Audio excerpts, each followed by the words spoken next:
अस्सलाम वालेकुम स्टूडेंट्स, उम्मीद बखैर। आज हम उर्दू क़वायद व इंशा जमात दहम के हिस्सा तफ़हीम इबारत व अशार की तफ़हीम नंबर 13 का फ़हम हासिल करेंगे। तफ़हीम नंबर 13 का पैराग्राफ आपके सामने है। कायद-ए-आज़म रहमतुल्लाह अलैह हमेशा से ईमानदार, बाहिम्मत, निडर और मुस्तकिल मिजाज इंसान थे। निडर, न डरने वाले, ईमानदार, ईमानदारी बरतने वाले।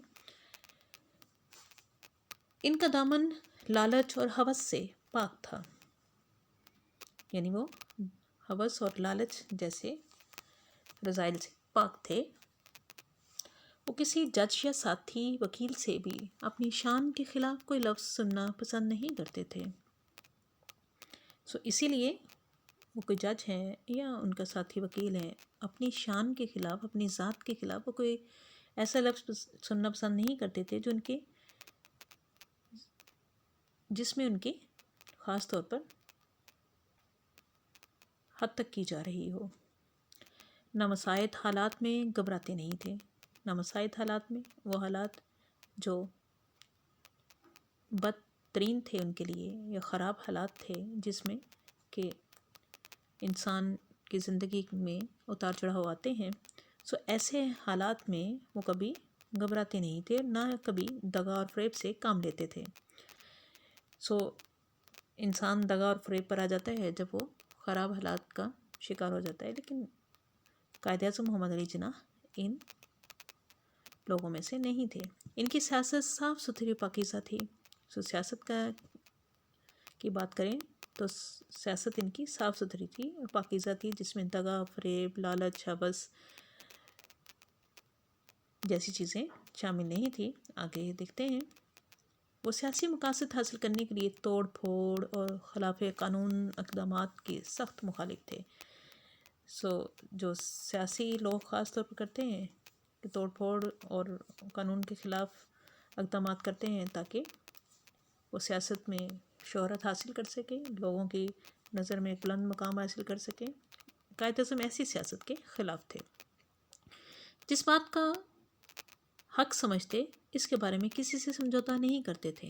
जो बात हक यानी दुरुस्त समझते थे, इस बात के लिए, ऐसी हक बात के लिए वो दूसरों से समझौता नहीं करते थे और ना ही मसलहत कोशी से काम लेते थे और ना ही फिर उस पर मसलहत की वजह से पर्दा डाल देते थे और हक को दबा देते थे। ऐसी सियासत के वो ख़िलाफ़ थे।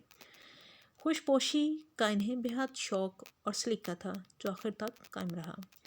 खुशपोशी यानी कि अच्छा लिबास पहनने का इन्हें बेहद बहुत ज़्यादा शौक़ था और सलीका भी था जो आखिरी उम्र तक कायम रहा।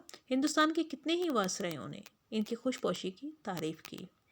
इनकी ज़िंदगी के आखिरी चंद सालों में इनकी शोहरत बामे अरूज पर पहुंच गई थी।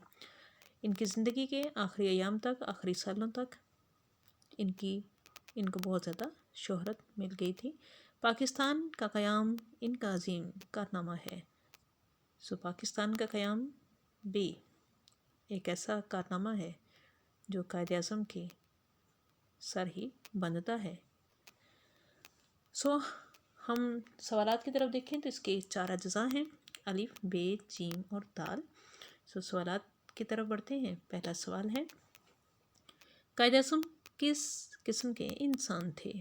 जवाब, कायद-ए-आज़म रहमतुल्लाह अलैह एक नहायत ईमानदार, जुर्रतमंद, निडर और मुस्तकिल मिजाज इंसान थे। उन्होंने हमेशा नामसायद हालात के मुकाबले में मुस्कुराहट के साथ फतह पाई और ज़िंदगी में कभी किसी को धोखा नहीं दिया, कभी दगा और फ़रेब से काम नहीं लिया। सवाल नंबर 2 है, कायद-ए-आज़म का सियासी रवैया किस किस्म का था?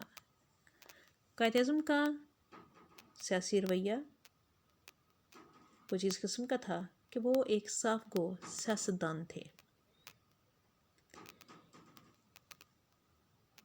इसलिए उनका सियासी रवैया बिल्कुल वाज़े था। वो सियासी मकासद के हसूल के लिए सियासी जोड़ तोड़, ख़िलाफ़ आइन इक़दामात के سخت مخالف تھے۔ وہ اصولوں کے سیاستدان تھے۔ وہ اصولوں کی سیاست کے آئینہ میں نہ ہی دغا اور فریب سے کام لیتے تھے، نہ خلاف قانون اقدامات کرتے تھے، نہ توڑ پھوڑ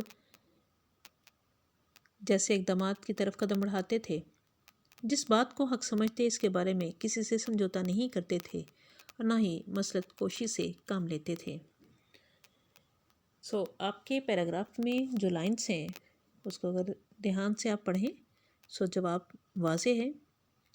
قائد اعظم سیاسی مقاصد حاصل کرنے کے لیے توڑ پھوڑ اور خلاف قانون اقدامات کے سخت مخالف تھے۔ جس بات کو حق سمجھتے اس کے بارے میں کسی سے سمجھوتا نہیں کرتے تھے اور نہ ہی مصلحت کوشی سے کام لیتے تھے۔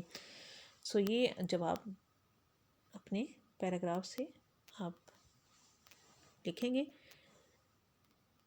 سوال نمبر 3 کی طرف بڑھتے ہیں۔ قائد اعظم کا عظیم کارنامہ کون سا ہے؟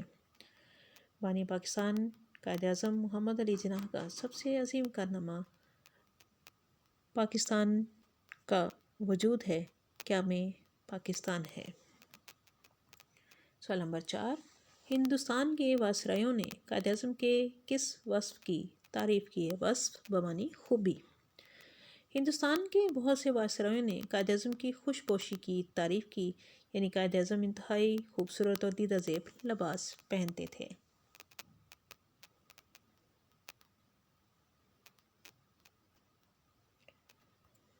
اسٹوڈنٹس، یہ تھی تفہیم عبارت نمبر 13۔ امید بخیر آپ دی گئی ہدایات پر عمل کریں گے۔ سوال کے مطابق جواب لکھیے اور اپنے پیراگراف کو فوکس کیجیے۔ اگر آپ سے موضوع پوچھا جاتا ہے تو اس کو مختصر ترین مابین میں لکھیے، مختصر ترین لکھیے، املا کا خیال رکھیے، خوش خطی کا لحاظ رکھیے۔